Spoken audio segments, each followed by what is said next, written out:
Hello everyone, welcome to study Sam. आज की video में अप्लाइड केमिस्ट्री के मोस्ट इम्पोर्टेंट टॉपिक्स और मोस्ट रिपीटेड क्वेश्चन देखेंगे जो एग्जाम में बार बार आते हैं। एंड अगर आप इन टॉपिक्स पे फोकस करते हैं तो आप अपना टाइम सेव कर सकते हैं एंड इजीली पेपर में अच्छे नंबर ला सकते हैं। So let's start. सबसे पहले यूनिट वन के इम्पोर्टेंट टॉपिक्स देखते हैं। सबसे पहला टॉपिक है कैलोरीफिक वैल्यू। कैलोरीफिक वैल्यू में आपको जीसीवी एंड एनसीवी का डिफरेंस एंड डेफिनेशन बहुत अच्छे से कर लेनी है, बहुत इंपॉर्टेंट है ये। फिर सेकंड है बॉयस एंड बोम कैलोरीमीटर, आपको इसके डायग्राम एंड इसका वर्किंग एंड इनकी न्यूमेरिकल अच्छे से कर लेंगे। दोनों में से कोई एक आएगा ही पेपर में आपके। फिर इसमें से आपको डुलोंग्स फॉर्मूले में से एक न्यूमेरिकल फिक्स है, हर बार रिपीट होती है, एक न्यूमेरिकल ऑलमोस्ट आएगी ही आएगी।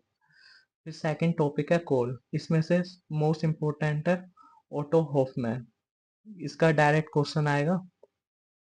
फिर आप मेटलर्जिक को भी कर सकते हैं, इसकी प्रॉपर्टीज एंड यूज, मतलब ये आ भी सकता है और नहीं भी। फिर थर्ड है पेट्रोलियम प्रोडक्ट्स में से, इनमें से या तो डिफरेंस आएगा या सिंपल शॉर्ट नोट आएगा। कि डिफरेंस आ सकता है what are the knocking and anti knocking agents में डिफरेंस बताओ, या थर्मल एंड कैटालिक क्रैकिंग में डिफरेंस बताओ, या ऑक्टेन या सीटेन नंबर में शॉर्ट नोट लिखो।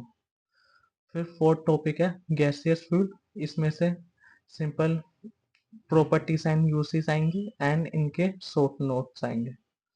एंड फिफ्थ है कन्वर्सन न्यूमेरिकल्स। इसमें से एक न्यूमेरिकल आ भी सकता है या नहीं भी, तो मतलब आपको कर लेना है ये टॉपिक वैसे। सो ये यूनिट वन के इम्पोर्टेंट टॉपिक्स से। अब ये यूनिट वन के मोस्ट रिपीटेड क्वेश्चन है। सबसे पहले बोम कैलोरीमीटर आएगा डायग्राम, या वॉइस आ सकता है, मोस्टली बोम कैलोरीमीटर आता है एंड इसका न्यूमेरिकल आएगा एक। फिर एक न्यूमेरिकल इसमें से फिक्स है, डायरेक्ट फिक्स क्वेश्चन है ये। फिर सेकंड ऑटो हॉफमैन का डायरेक्ट क्वेश्चन आएगा।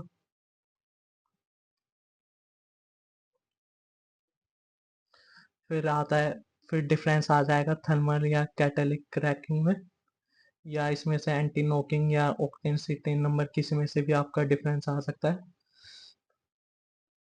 या शॉर्ट नोट्स में भी आ सकता है कि एक्सप्लेन करना हो आपको। फिर एंड प्रॉपर्टीज एंड यूसेस आ जाएंगे। इसमें जैसे आपको अभी बताया था, इसमें से प्रॉपर्टीज एंड यूसेस आएंगे। सो ये यूनिट वन में के मोस्ट रिपीटेड क्वेश्चन थे। अब बात करते हैं यूनिट टू की। सो यूनिट टू में से सबसे पहला टॉपिक है फेज रूल। फेज रूल में से आपको सबसे पहले phase, components and degree of freedom, इन तीनों की डेफिनेशन अच्छे से कर लेनी है एंड डिग्री ऑफ फ्रीडम का फॉर्मूला अच्छे से याद कर लेना एंड उनके तीन चार क्वेश्चन प्रैक्टिस कर लेना।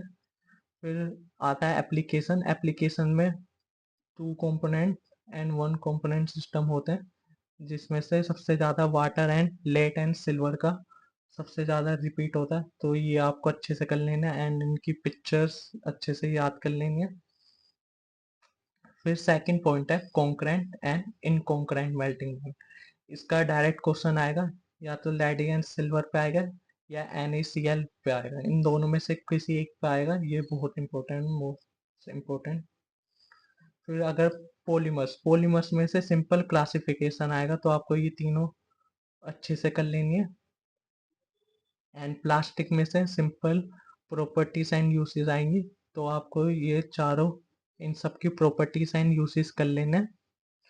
फिर स्पेशलिटी पॉलीमर्स में से, इसमें से सिंपल शॉर्ट नोट्स आएगा। सो ये यूनिट टू के इम्पोर्टेंट टॉपिक्स से। एंड ये यूनिट टू के मोस्ट रिपीटेड क्वेश्चन है। सबसे पहले फेज रूल आ गया, फिर उसमें से कोई सिस्टम या टू सिस्टम में से कोई भी आपका आ जाएगा। फिर second lead and silver system आ गया। इसका जैसे मैंने अभी आपको बताया था, इसमें से सीधा डायरेक्ट क्वेश्चन आएगा। फिर कॉन्करेंट में मेल्टिंग पॉइंट का डिफरेंस आ सकता है।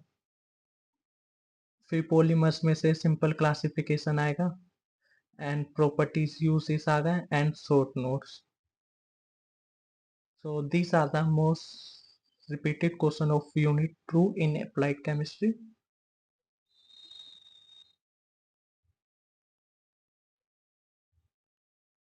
एंड ये सब अगर आपको नोट्स एंड पीवाईक्यूज चेक करने हो एंड सिलेबस चेक करना हो अप्लाइड केमिस्ट्री का, तो सिंपली स्टडी सैम की वेबसाइट पे जाइए। वहाँ पे अपना सेमेस्टर एंड ब्रांच सेलेक्ट करिए एंड सब्जेक्ट। आपको syllabus, notes, PYQ and Aakash and YouTube videos मिल जाएगी कहाँ से आपको ये देखना है। Something else yes. अगर आपने सारे important topics and most repeated question कर लिए उसके बाद कुछ बचा है, यस। अगर आपका ये पूरा सिलेबस कंप्लीट हो जाता है तो आपको लास्ट ईयर का मिड सेम पीवाईक्यू सोल्व करके जाना होगा। तो भैया वो कहाँ से करे, वो कहाँ से मिलेगा? तो उसकी भी कोई टेंशन नहीं है। अभी मैं इसके बाद मिड टर्म की मिड सॉल्यूशन वीडियो अपलोड कर दूंगा, आपको सिंपली वो देख के चलिए जाने। एंड आपका अप्लाइड केमिस्ट्री का पूरा सिलेबस हो गया।